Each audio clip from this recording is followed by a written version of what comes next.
Hey guys, in today's video I will tell you how much does Lydia Elise Millen makes on YouTube. So when I know, then watch the video till end and subscribe the channel to know how much your favorite YouTuber earns. First of all guys, how does YouTubers get paid?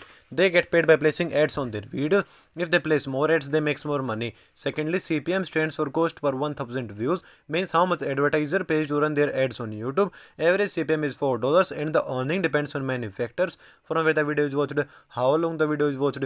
Thirdly, YouTube takes 45% of creator revenue, means 55% creator gets and 45% YouTube takes. Now let's take a look at their channel analytics. It has total of 902,000 subscribers and total 699 videos and 183 million total views lifetime on their channel today while filming the video.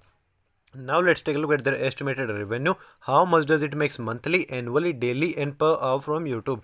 This channel gets 2000 subscribers monthly and over 1.7 million views per month. So according to that, if we multiply views with average $4 CPM, then their estimated monthly earning is $7,000, and multiplying monthly earning with 12 shows that they make $85,000 annually. So after dividing monthly earning with 30 shows that they make $233 daily, and dividing daily earning with 24 shows that they makes $9 per hour. So I hope you enjoyed the video. If you want to know earning of other YouTuber, then comment down their channel name. Thank you for watching the video.